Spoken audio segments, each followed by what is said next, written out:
I ended up falling down a rabbit hole listening to your podcast. Solid work and very educational. Bravo. Always amazes me when people send me stuff like that. So, but this they're opening up a restaurant in Atlanta, Georgia, called the Bottle Bank. From what I can read from this, they're building it now. So he's going to be on September 26th.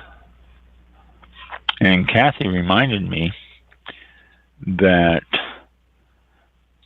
now's a good time to start getting a hold of people for August Ghost Month, our haunted. Your show will go live in 5 seconds. 4, 3, 2, 1. Just to Facebook? Blog Talk Radio. There we go.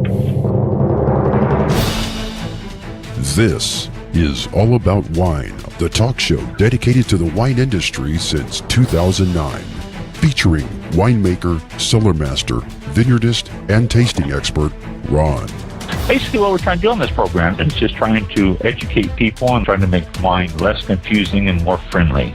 From coast to coast and around the world. You know, we really have had some neat people on the program. I love that. Post your questions and comments during the live show on our Facebook page at www.facebook.com/allaboutwinebtr. Again, that's www.facebook.com/allaboutwinebtr. And now, All About Wine is on. Here's Ron. All right.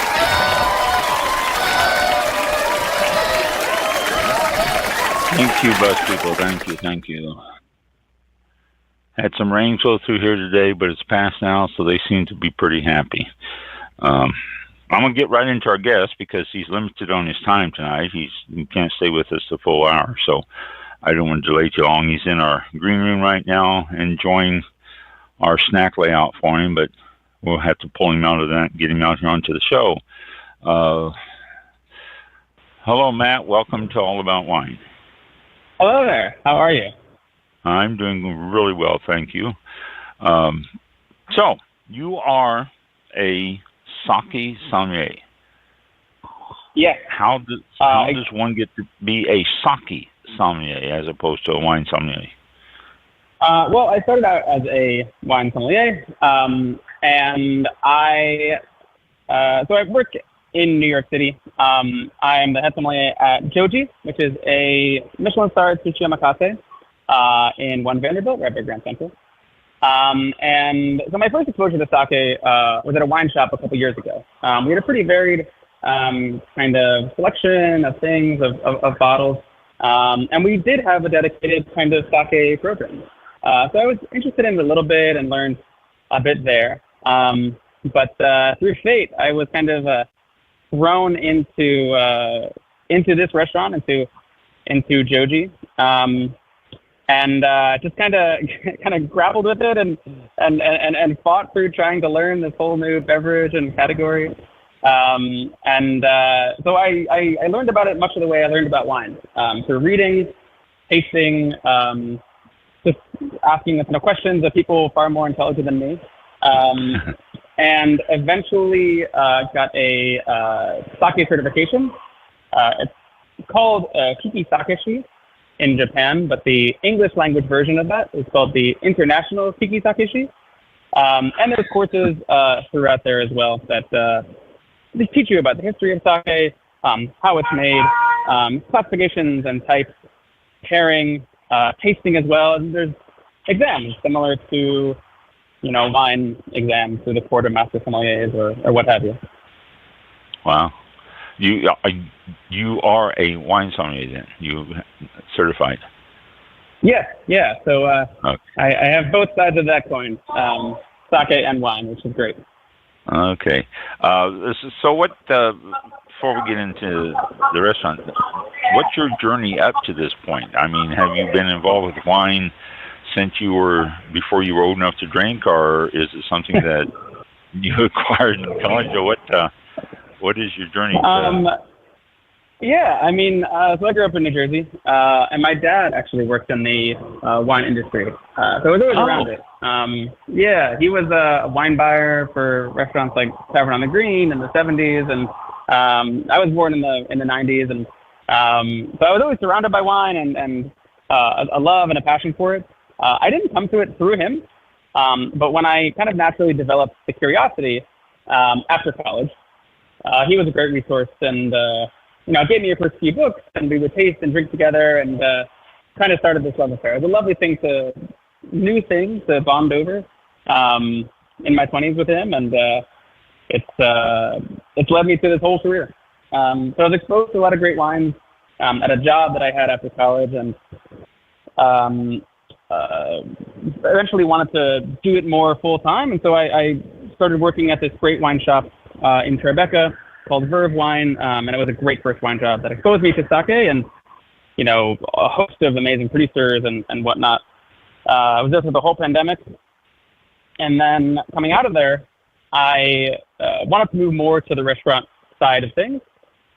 So worked with a couple of great restaurants in New York City. There's no shortage of great restaurants in New York City with amazing mentors who kind of led me to this point. Fantastic. All right. Yeah, you're right. There's, finding a restaurant in New York City is a pretty easy thing to do. I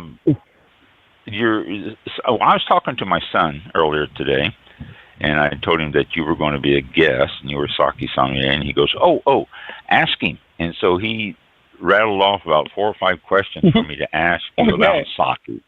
So I told him I would. Okay. Number 1, at what temperature is best to serve sake? Oh, sure.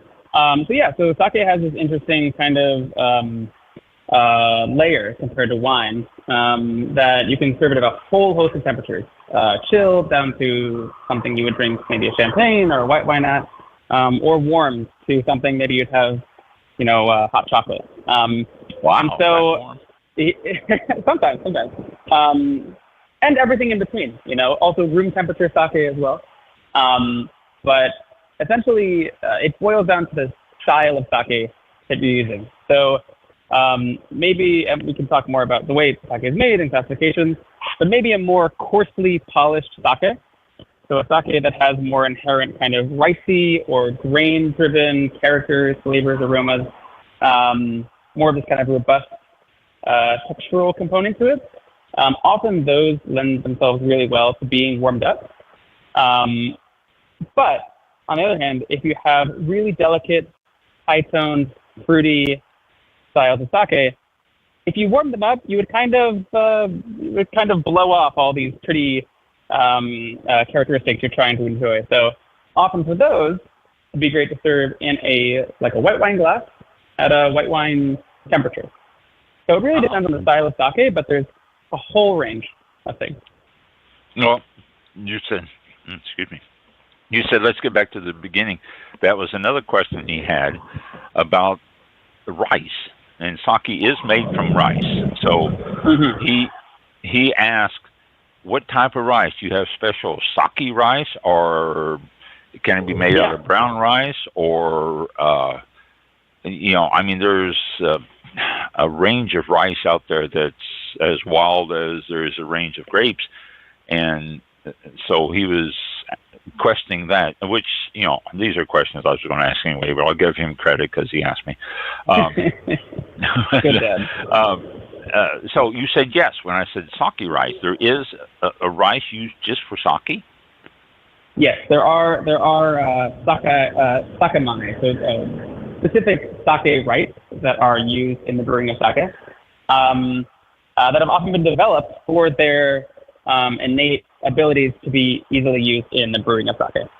So you're not going to see, a basmati sake.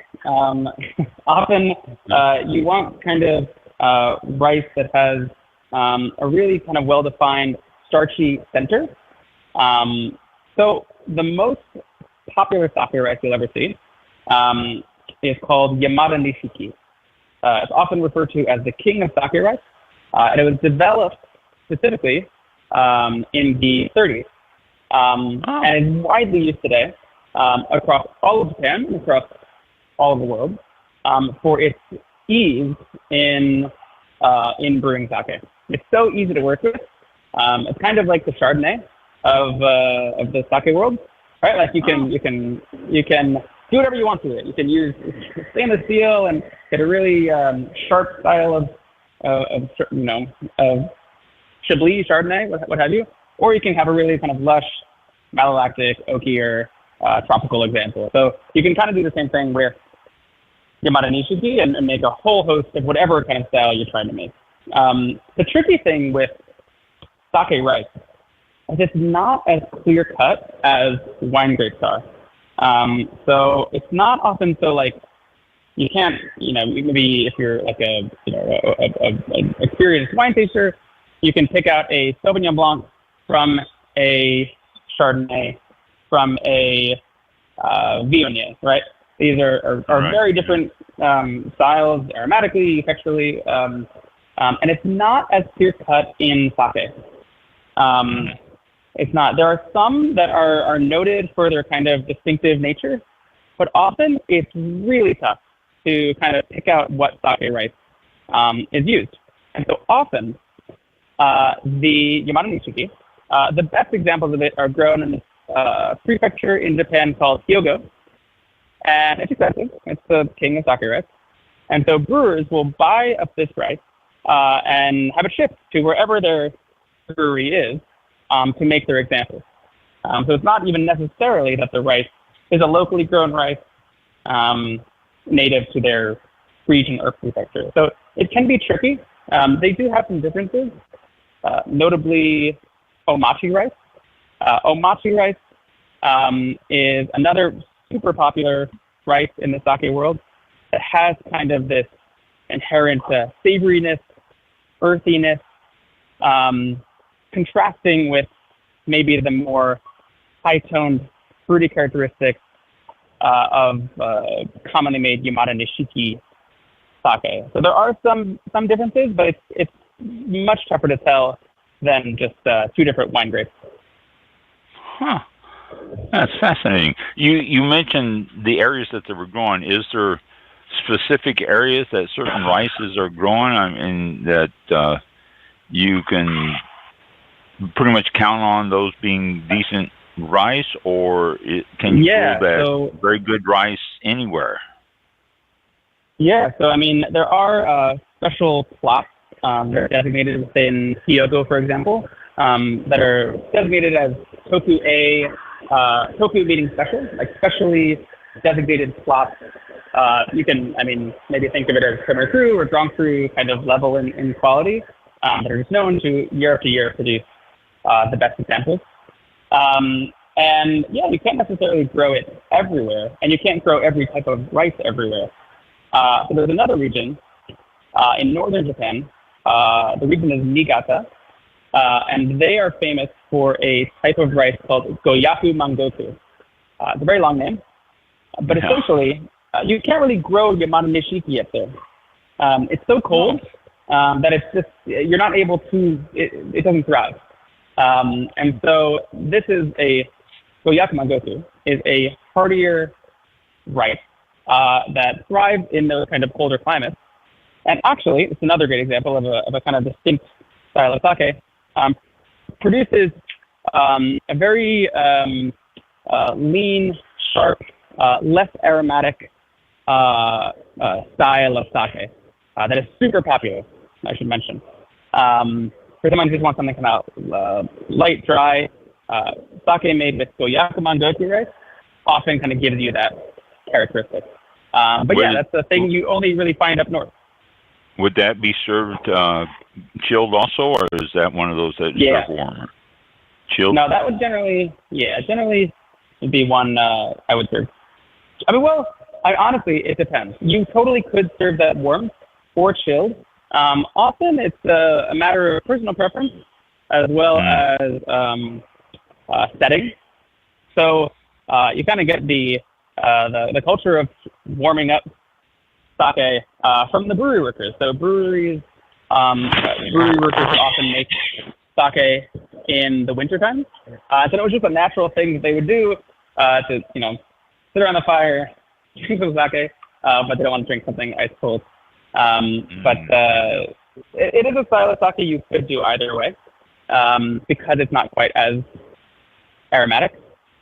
Most of the times when I serve it, it is chilled, but to be fair, you could do both. Well, you mentioned earlier that, you lose your aromas when it's warmer, and you just mentioned that it didn't have a whole aromatic, lot of... Exactly. So that's why I was, doing it. Louisiana grows rice. Would these rices be able to grow in Louisiana?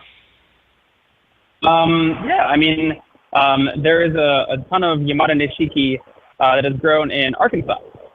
Oh, really? That is, yeah. I'm not quite sure about Louisiana, although probably. But I know Arkansas is a big producer of Yamada Nishiki, and there are breweries in the U.S., notably, at least in my neck of the woods, Brooklyn Kura is a brewery in Brooklyn that uses a lot of Arkansas rice, as well as Dasai Blue is a new brewery. It's kind of the American wing of Dasai, which is a famous brewery in Japan and Yamaguchi. So they just opened recently, and they use some domestically grown rice as well. So yeah, you certainly can. That's interesting. I would never consider that, we'd have some good rice growing like in Arkansas. That surprises me. Like wine. Well, tell us, and this is interesting because, again, when I was talking to my son, I mentioned that rice is growing in water and all that, and he wasn't fully aware of how that worked. For the listeners who are unsure, how is rice planted and grown and harvested? So, I mean, rice paddies are these kind of shallow water beds with often these kind of clay soils. But it's planted every year. It's kind of notable, especially if you come from the wine world. There are no old vine rice. Rice is planted every year, harvested every year. So that's essentially how they do it. I mean, it's all the details of the complexity of how they're grown. That's not necessarily my exact forte, but yeah, they're planted in these kind of shallow water beds, and the rice gets very tall. I mean, it can get meters tall, and it's super susceptible to winds and all kinds of climatic elements. So the type of rice that you can plant in a certain region is super susceptible to that temperature as well. And yeah. Oh, there you go. Okay. Well, like I say, it's just I'm sure people, not everyone understands how rice is planted and harvested. So just a simple explanation was great. Well, again, we're going back to growing. Does soil make a difference in rice, or is it just the plant itself? No, soil does make a difference. Okay. I mean, also, which also kind of plays into, like I mentioned, those kind of Tokue sites, those like specially designated sites that grow higher quality rice that commands a higher price year in, year out. So yeah, it's similar to wine. There's soil elements, there's diurnal considerations, so the temperature change between day and night aspects, I believe, as well. But yeah, it's certainly site dependent. The difficulty is, sake has been brewed for so long, right? They're making fermented rice beverages for hundreds and hundreds of years. But thinking of it in terms of kind of the way you would talk about wine, like an element of terroir, is newer and maybe even often against kind of the natural inclinations of Japanese culture. That it's not really something the way people often think about it. It's growing. It's growing. So there are certain regions that have kind of regional distinctions and expectations, but it's very different than say Burgundy. Like there's no Jasper Morris of the sake world that's saying like this site gives you this kind of quality, which is entirely different than the site next to it. So like I mentioned, often people will buy this great amount of nishiki and then ship it for training to wherever they are so that they can make their best example of sake possible. So go ahead. I just was going to. So any kind of like regional designation or kind of difference often comes down to water.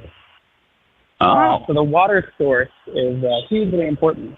Often water is kind of equated to terroir in sake, more than necessarily where the rice is grown. Japan has like 100 specially designated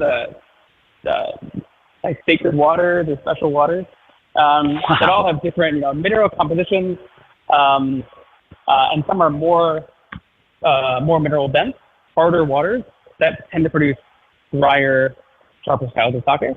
And some places have softer waters that gives you kind of more of a textural, lush, round, silky style of sake. There was actually, me and the chef went to Japan in January. We stayed at this beautiful hotel in Kyoto. And this hotel had bottled fushimizu, which is one of the famous sake brewing waters that I'd read about in books and learned about. And then I show up to this hotel, and it's just bottled water. It's just the local bottled water, and it was so delicious. It was the greatest water I've ever had. Really? I smuggled back a ton of bottled water, but it's really delicious. And yeah, so that kind of plays a big element as well, the water source. Oh, okay. So, can sake be made out of any rice, or would you want to? Obviously, you wouldn't want to, but could it be made out of any rice? I think technically, yeah. It's not like Burgundy where you can only make it out of Pinot Noir. I guess you could brew it out of anything. You just need this starch component converted to sugar with the use of koji, which is this it's the national mold of Japan, and it is kind of similar to malt in beer in the beer making process. It is the catalyst that converts starch to sugar so you can ferment it. So as long as you have starch and koji and yeast and water, at the very least, you should be able to make sake. If it'll be super delicious, that's maybe a different That's the question. Why would you want to? Exactly. You're not going to pick up a box of Uncle Ben's and make sake. Yeah, exactly. 100%.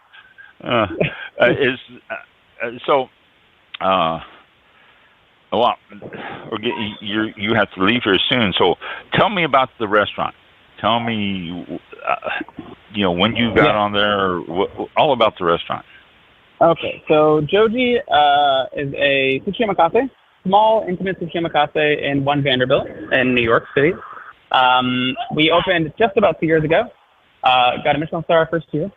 Wow. It's the brainchild of 3 chef partners who had worked together for many, many years at Masa, which is a 3 Michelin star omakase in New York, kind of a very a legendary restaurant in that kind of way. So they took a ton of sushi making experience, as well as culinary experience in Madison Park and a host of other restaurants to kind of create this concept. So it's very small, it's very intimate, but it's very fun. There's all 90s hip hop playing throughout the whole meal, and it's a very intimate experience. I mean, one of the chefs I know, he talks about going to an omakase is like going to someone's home, and you sit at them with a table, and you are having a conversation with the chef all night, and often with me, or whatever sommelier is there, and it's really kind of a relationship building dynamic. And to that point, when guests come back, we change the menu for them. So they come back to the restaurant, we look at when they were here last, what they ate on that given day, and we change it for them. So they'll be sitting at the counter, they notice someone else has a completely different menu, and they're maybe feeling a little jealous, and it's just, well, they've had what you've had. And we want people to keep, they want people to be engaged and not get bored. And so it's an amazing, very personal place in that kind of respect. And we have a great beverage program. So it's a big list containing a ton of sake, as well as wine, white Burgundy, Champagne, red Burgundy, Loire Valley, everything. Yeah. But yeah, the main categories we usually focus on, though, that are most often ordered are sake, white Burgundy, red Burgundy, and Champagne. Yeah. What sake? You mentioned Champagne. Is there a sparkling sake? There is actually. Called Awa sake. It's kind of a newer category, only maybe in the last 10 years. Wow. Yeah. And so there are some bottle conditions, that's the term they use, sakes that have a second fermentation in the bottle. It's not quite like Champagne, and it's still a newer category. So it's I've noticed some bottle inconsistency in some from a host of brewers. Some are drier, some are sweeter, some have exploded as I tried to open them. Some are, but it's kind of a crazy moment on the floor, all over the counter. Yeah, it was wild. So there is sparkling sake. It is a newer category, and I'm excited to see how it grows and that's interesting. Yeah. There were brewers that made sparkling sake just for the Tokyo Olympics because they wanted something festive and they didn't want to use champagne. They're like, oh, we're Japan. We should make something within ourselves. So, but yeah, there's so many styles of sake and it's so different than wine. But it's really fun and playful. I have a couple bottles of sake in my wine rack here. I always try to keep one or two bottles and rotate them and drink them. What is a reasonable price line for sake? I mean, a decent sake is going to cost you what, $50? In a retail environment, sure. I think that's a good number. It's like wine, right? You can name a number, the biggest number you could think of. There's probably a bottle that costs that much, but there's a lot of more everyday bottles as well. But let's say, if you're looking for a good bottle of sake in a retail environment, maybe around 50, 40, something like that. That's not too 30. Bad. It's not too bad. In a restaurant, like with wine as well, prices do go up, but right, about 3 times. But yeah. And that's kind of, I think, my point. I'll mention just briefly before I got to get off. Because sake can be so driven by process and all these technical elements of how it's made. And you can get so in the weeds and just get a little lost in what an actual glass is going to taste like and what to expect. So if I had to say one piece of advice to someone who is interested in trying sake, I would say if you go to a restaurant or a sake shop where people are knowledgeable and have good experience, just say a price point you're looking for that you want to spend. And if you don't know anything, just say, hey, I want to try a bottle of sake. Whatever you're excited about or you think is particularly delicious, I'm open. All right? And it may be sweeter than you expected. It may be drier. It may be fruitier. It may be more savory. But just be open to trying it, because sometimes people will get so lost and they're like, I just want something dry. And they're shutting themselves down to a whole world of really delicious flavors that are really prized and often the most premium examples of sake, but might be a smidge off track. And in my kind of view, maybe even a more balanced product. But But or if you really want to learn about styles of sake, again, go to a place, go to a restaurant, say, hey, I want to spend, I don't know, $100, 150, whatever it is, and say, hey, but I want a great example of a Junmai sake. Or I want a great example of a Junmai Ginjo sake or a Junmai Daiginjo sake at this price point. And use that as the vehicle for learning about it. Because if you just try to read about it, it's so tough. It's like learning about sherry. It's so process driven. It's so complicated that just take it slow, be open to trying something new, and go from there. Yeah, there you go. And the first thing he'll do is laugh at me because I pronounce those names completely wrong. And yes, Daiginjo. Daiginjo. Everyone says Daiginjo. Daiginjo. Daiginjo. Okay. Daiginjo. All right. I'll still pronounce it wrong. Matt, thank you for taking the time. Before you leave, give us contact information for the restaurant. So if anybody's in New York and they're so inclined, they can try to get reservations. Yes. So the restaurant is Joji, Joji. Reservations are available on Resy. And you can visit our website, JojiNY, JojiNY.com, for more information. We have the Omakase restaurant. It is more of a, special occasion, high-end experience. But we also have a takeout concept for grab-and-go sushi boxes called Joji Box as well. So something at every price point, for sure. Fantastic. Thank you for taking the time to join us tonight and educating us a little bit on sake.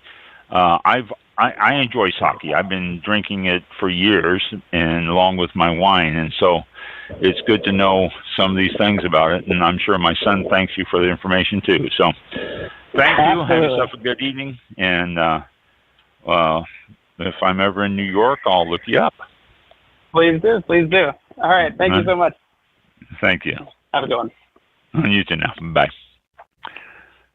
All right. Sorry, Mike, I didn't ask you if you had any questions for him. That's all right. He was had limited time. So. Yeah, he was. He was limited time tonight. There was interesting stuff about sake I didn't know there. A special rice that makes the best sake. Who knew? So, if my son's listening to it, Ryan, there you go. I hope that answered your questions. But Ryan, don't leave yet, because I happened to find a website that talked about sake, and I want to go through that and tell people a little bit more about it. Some of the things that Matt did not cover. This is off the Wine and Spirit Education Trust, which is the WSET, which you can get certification on this and all that through this. They offer wine certifications and all. This is from their website, and it's about sake, some essential tips and stuff. So I found this, and since I knew Matt was going to be limited on time tonight because he had an engagement he had to get to, I kept it out so I can go through this. First, storing sake at home. Don't put it in heat or strong light. Again, a lot like wine on that. You want to keep it stored properly so that you don't destroy it if you're going out buying yourself a bottle of sake.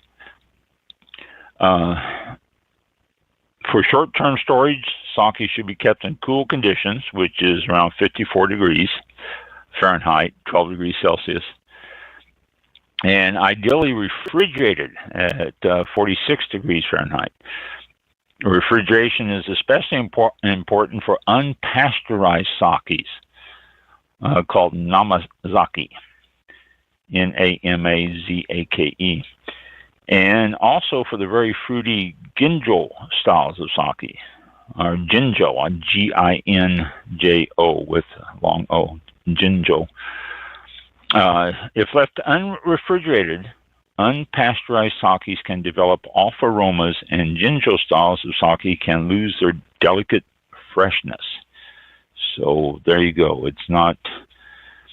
Be sure whatever you're buying, if you're going to store it, then be sure it's stored properly. Store the bottles upright. They're best stored upright to avoid contact with the liquid on the closure. The closure is usually a foil line stopper or a metal screw cap, and so you don't want the sake in contact with that. So store the bottle standing up. And avoid bright lights on it. Keep it away from sunshine or any artificial bright lights. The heat and the light can cause the sake to develop unpleasant aromas and even a bitter taste. And this can also cause the sake to become a darker color, starting to change color and get darker. Basically, drink it young. Most sakes are intended to be consumed within a year of being shipped from the brewery. So if you're picking up one in the liquor store and you're getting a Japanese sake, subtract a month or two from that, because it's going to take a while for it to get to the store before you buy it. And this is especially true for unpasteurized sake, the Namazaki and the Jinzhou style. And again, those are the ones that I just mentioned above. Once opened, a sake bottle should be sealed and stored in a refrigerator, and drink it within 2 weeks.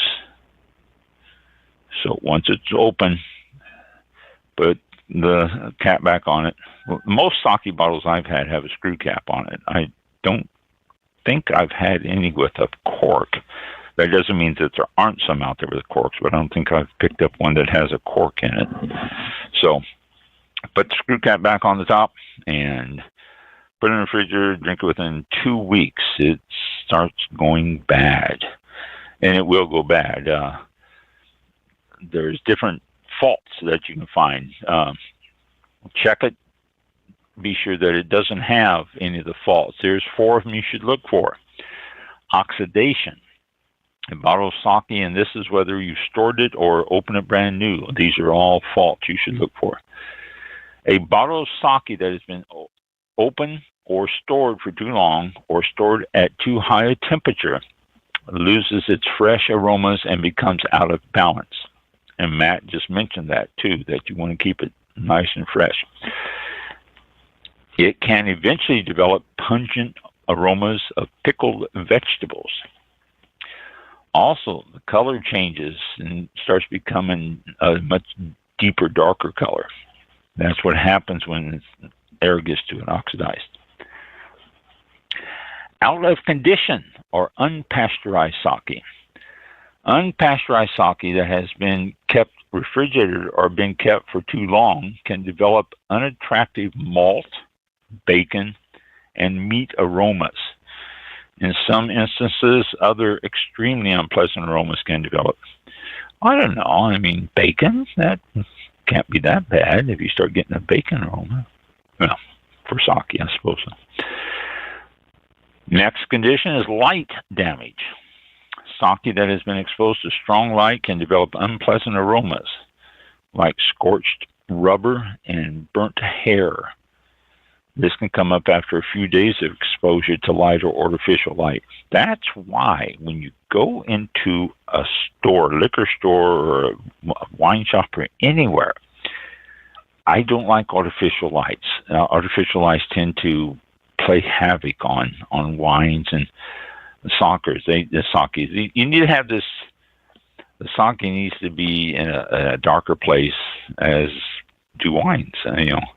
Fluorescent lights and artificial lights, particularly fluorescent lights, are not good. The UVs from the fluorescent lights are horrible on wines. Regular lights are better, but you don't want them to have high wattage. You want something a little bit smaller, lower wattage. So that way it doesn't give off a lot of strong light. With the new lights we have now, that's much, much better that they're using those as opposed to the previous ones that just sort of like burned right to the bottle. But if you go into a store and you see these things under lights, or a lot of times around the front of the store with windows and stuff like that, avoid that stuff. And that's why you find liquor stores that don't have a whole glass front to the store, because of the sun shining in, unless they're north-south facing, and then they cut down on that light problem there on that. And the fourth problem that you can run across is microbial spoilage. While these other faults covered here develop after sake has left the brewery, microbial spoilage is something that happens in the brewery. It can result in a wide range of unpleasant aromas, such as rotting vegetables, compost, sour milk, rancid cheese, and even sticking plaster. And they refer to the sticking plaster as like the Band-Aid smell. Sticking, that's, some of those sounds like Brett aromas there. All right. How to serve sake. I thought this was interesting. I read this before, and I thought this was interesting. Sake can be served from the bottle, but it is also common to decant it into a small sake carafe, such as a tokori or a karakuchi. I wonder how badly I destroyed those. Too bad Matt's not here to laugh at me. If you want to serve sake in an authentic Japanese way, keep the following points in mind. Your pouring etiquette. In Japan, pouring etiquette is rather specific. Try to pour sake with both hands by holding the neck of the bottle as much as you can. Not grasping it like a baseball bat, though. The person receiving the sake should hold their cup with two hands, too. Using both hands shows the most respect and care for the other person. So you have hold the bottle rested on your hand on the neck and grab it from the back and pour it that way, two hands. When pouring for others, pouring for others has a very important meaning in Japanese culture. This is the main reason sake cups are made so small. Regularly topping up each other's glasses allows people to show that they care for each other while sharing sake together. However, you should let your customers or guests serve themselves if they insist. So it's a sign of respect and caring to pour someone's sake for them. All right, serving sake at the correct temperature. Here's something I asked Matt about. He explained it. Let me go through it again. Part of the unique and appealing culture of sake that can be enjoyed at a wide range of temperatures, from very chilled to room temperature and even warm. And that's what shocked me. While some sakes are equally enjoyable, very chilled, 41 to 59 degrees, room temperature, 59 to 64, or warm, 104 to 131 degrees Fahrenheit. 131 degrees Fahrenheit? I read that and I'm going, what? You're going to burn your tongue. Okay, that's what it says here, and I guess the list knows what it's talking about. With all sake styles, there can be a risk of overchilling or overheating. Overchilling can cause the aromas in the sake to seem less pronounced. Matt brought that up. Overheating can cause the sake to lose its complexity or of flavor. He brought that up also. For example, some spicy hojiazu sakes can be heated up to 50 to 55 degrees centigrade, or 122 to 131 degrees Fahrenheit. But any warmer than this could mean there is a risk that the complex sake flavors will be lost, leaving only the flavor of alcohol behind. Okay, there you go. So, but still, 131 degrees Fahrenheit. I have a hard time finding something that warm. Finding something that warm being enjoyable. If you're ever in doubt about the correct service temperature, simply refer back to this handy chart. And the handy chart is as follows. I wonder if I can put this on the... Maybe I can put all this on the Facebook page, this whole article. I don't know. I'll try. Recommended temperatures for different styles of sake. And the Futsu Shu, Junmai, and Honjozo, Jozo.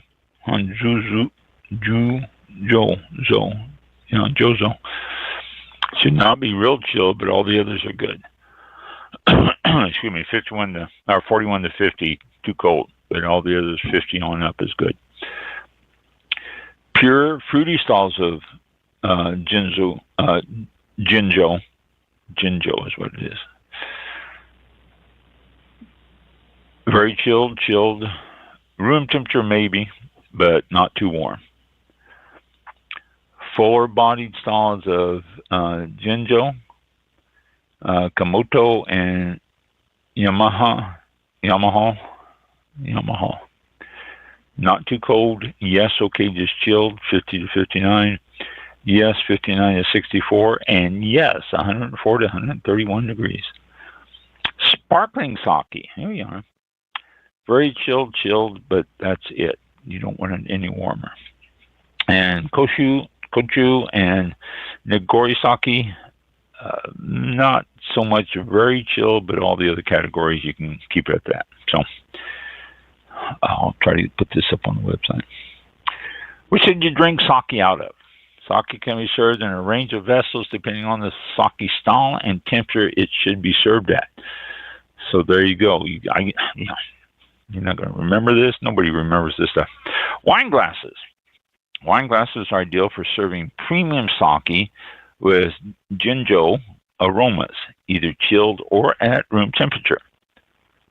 Room temperature always gets me. They say room temperature, and it just depends on who's living in that house. My engineer likes to keep our house at about that of a meat locker, so you don't want to serve some of these at that temperature. So, I don't know.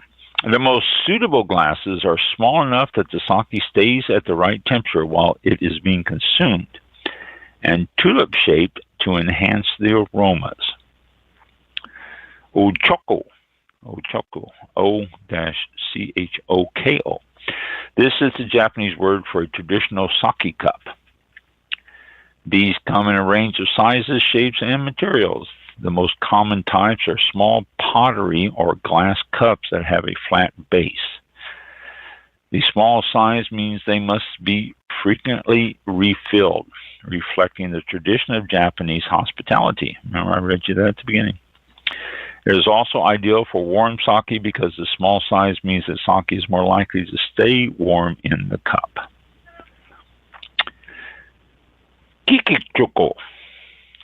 This is a specific type of ochoko. It is made of white pottery and has concentric blue circles painted on the inside on its flat base to help sake judges and brewers assess the color and haziness of a sake.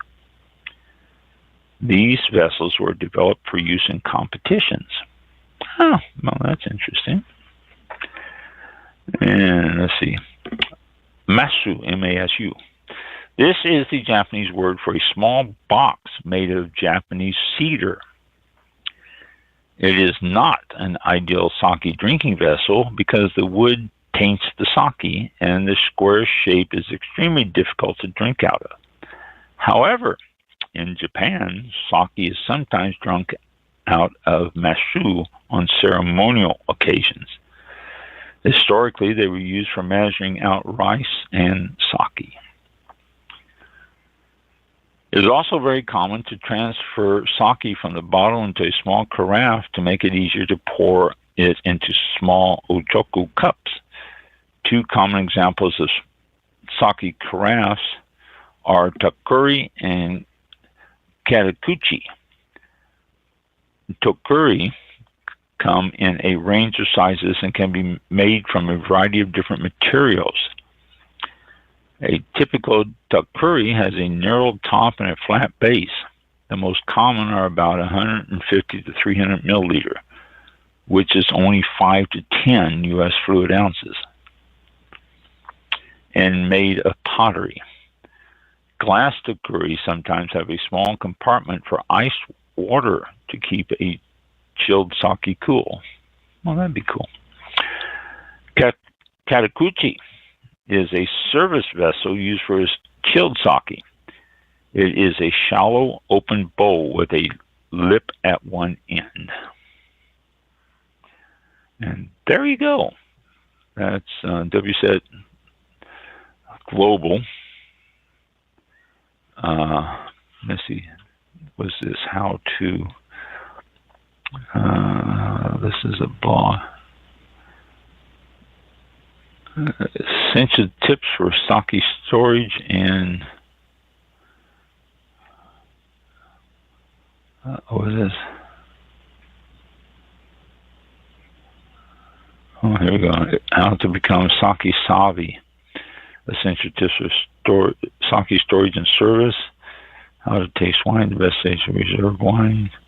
Ideal for top stories. How to read a wine list in a restaurant or bar.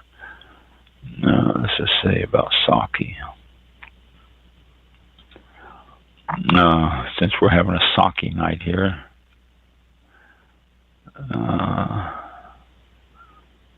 Okay, this is just what I read. All right, we don't need to read that again. That is just what I went through. Okay, let's back up to Sake 101 and let's see what this says.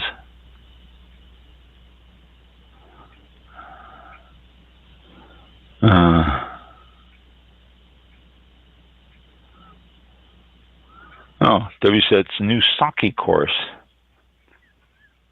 can educate and inspire students. This just came out on March the 27th, so this is a rather new course.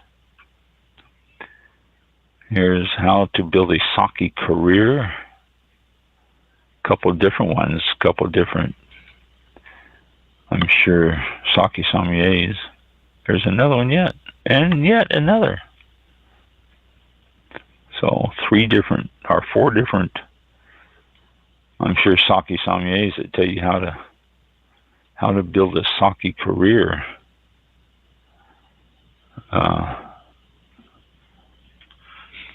Well,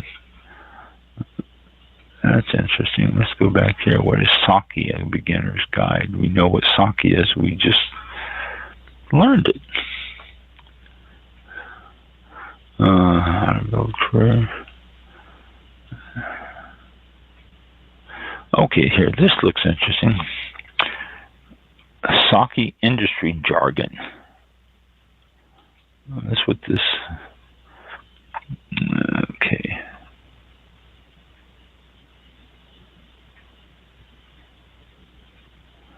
Oh, this looks interesting.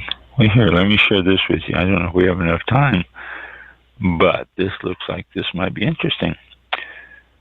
Koji, K-O-J-I with a long O. This refers to one of the key ingredients in sake. It's a type of mold or fungus called koji ken, which is grown on steamed rice grains, releasing enzymes to help turn rice starch into sugar. Many ingredients in Japanese food, including soy sauce, mirin, miso, and rice vinegar, are also fermented with koji. Sake producers cultivate special strains of koji for each style of sake by adjusting temperatures, moisture levels, and batch size. Very good. That was something I was curious about. Umami. Here we go. Is one of the 5 basic tastes. It's hard to describe, but it's a meaty, savory taste. It's also found in high levels in seaweed and fermented and aged foods such as matured cheeses, dried mushrooms, and soy sauce. One of the factors that makes sake's flavor different from any other alcoholic drink is the presence of umami. Although now umami is in wine, so that's not the only alcoholic drink umami is in. It is in wine. Umami flavors tend to be most pronounced in the junmei category of sakes. Okay. Polishing ratio. Sake brewers start with whole grains of brown rice. So they do use brown rice. They then slowly remove the outer layers of rice in a mechanical polishing machine so that it becomes white rice. They can then continue to polish the rice, removing the middle layers. The extent to which they remove layers is called the polishing ratio. The polishing ratio is the percentage of white rice remaining in the center of the rice grain after polishing. If the polishing ratio is 40%, then 60% of the outer and middle layers of the rice have been removed. The polishing ratio has a significant impact on the style of sake produced. If the brewer decides to remove almost all layers, leaving just the core, almost pure starch, then the resulting sake will typically have purity and more fruity floral aromas. Whereas if a brewer only polishes away some of the middle rice layers, then the resulting sake will have more complexity and umami flavors with cereal and lactic aromas. How about that? You can have 100%, which is still got the layers, 70%, 60%, 50%, and 35%, which makes the rice look like a little ball. Okay. Jinju. Jinju refers to one of the two main types of premium sake. Jinju sakes have to have a polishing ratio of 60% or less. Jinju sakes typically have pure floral and fruity aromas such as melon, apple, pear, rose, and aniseed. These aromas are called jinjoka, which means ginger aroma. Kir. When tasting wine, a long-lasting finish indicates a good quality wine. However, in the world of sake, it is a short, clean finish that demonstrates quality. Kir, I guess I will pronounce it kir. Kir is the Japanese word for a clean, crisp, cleansing finish. When you drink sake with kir with food, it acts like a sorbet, removing flavors and refreshing the palate. Achieving a kir finish in a sake is a great skill. Too bad we couldn't have Matt on longer. He could explain a lot of this stuff to us, but he had to go. Shinshu. Shinshu literally means new sake. Most brewers only make sake between autumn and spring and early summer. Shinshu sakes are released around mid-November to early December after the first press has been completed. Shinshu sakes are unpasteurized and are only available into early summer at the latest, as they are extremely sensitive to the heat and maturation, which occurs much more rapidly compared with pasteurized sake. These sakes have an extremely fresh, lively, and expressive taste with a lingering finish. Shinshu. And koshu. Koshu refers to sakes that are aged for long periods. As it ages, sake evolves to medium or deep gold, amber, and even brown color without any oak contact. Aging creates richness and complexity, as well as encouraging the development of aromas such as caramel, toffee, molasses, and nut. Some earthy vegetable notes, mushrooms, soy sauce, pickled cabbage, and radish can also develop. And the last one, Kuramoto. Kuramoto means sake brewery owner in Japan. The philosophy and technique of a Kuramoto are key determining factors in a sake style and quality. I'm just going to ask Matt about, if they have any names for those who brew sake or make it. There are just over 1,200 Kuramoto in Japan today, although the numbers are declining every year. Traditionally, a Kuramoto owned their business and a seasonally hired Joji, or master brewer, managed the brewing. However, recently there is a trend towards Kuramoto Joji, a younger generation of business owners who are also master brewers. All right. Well, interesting stuff about sake. I've talked about sake before, but this is much more in depth. This is a much better episode about sake. Good for us. Let's see, Sake 101, Sake Sabi, Sake, Sake. Okay, I think we've got how to build a sake career. I don't think anybody wants to build a career in sake out there. If you do, get a hold of me and I'll get you in touch with Matt, and you can find out how to do it. But otherwise, I think we're done with sake tonight. Oh, thank you, Matt, for getting us on this trip. Yeah. Interesting stuff. Different kind of beverage with similar, I don't know, but there's some similarities there between the two I never knew about. So very cool. Yeah. It's strange stuff. I mean, you can. There's so many little things, and I'm sure as you start making it stuff, there's things that you really have to watch and be sure the balance is right. And then, like Matt said, the water is the most essential of all of it. Mm-hmm. That was interesting.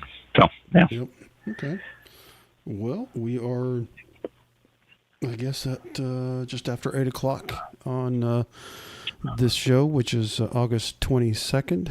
And I don't know, did you say we had a guest next week? Or was it, I know we talked about September.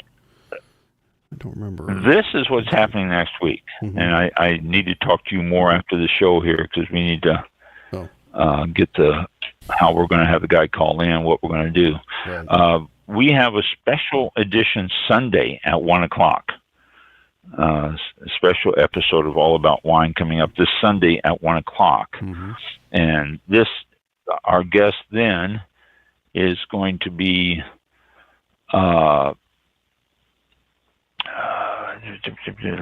find his name here. Where is his name? Well, I can see the wine all over the place. You didn't put the name down here. Oh, yeah. Bodvar Hofstrom of Bodvar Rosé and Nolo Consumer Trends. Mm-hmm. Okay. There's non-alcohol and low-alcohol beverages, Bodvar Rosé. This is the original letter I got, and it says, "Hope all is well. Reaching out as I've been working with Bodvar, B-O-D-V-A-R, a leader in the rosé wine industry and creators of National Rosé Day. National Rosé Day is, I have no idea. I thought it was, it was the 14th last week.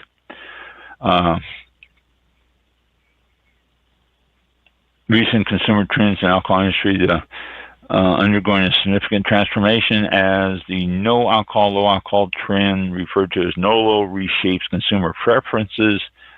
Bodvar caters to the health-conscious, mindful drinkers of today while maintaining the exceptional quality and flavor Bodvar Rosé is known for. I'd love for you to chat with Bodvar. And he is in Europe, not exactly where, but we have him scheduled for the 22nd, and he can't make it then. He's wondering if they can do it at a different time. And I said, we could do a Sunday. They wanted to do a Saturday morning. And I said, no, that's not possible. But I told them we can do a Sunday at 1 o'clock, and they were all for that. And they're all set. They're 6 hours ahead of us from Eastern time. So France, in that area there, they're 6 hours ahead of us. The Olympics was 6 hours ahead of us. So we are set. 1 o'clock Sunday will be our live show, and then we'll replay it on Thursday the 29th in our regular time slot. So I just received an email while we were on the show tonight, as a matter of fact. I told him I would find out what we're going to do, what call in, because we are looking at something else. And she said, touching base here to see if you have the dial-in information for Sunday. So that's going to be what's happening this next week. We are going to do the live show on Sunday. It'll be a rebroadcast on Thursday.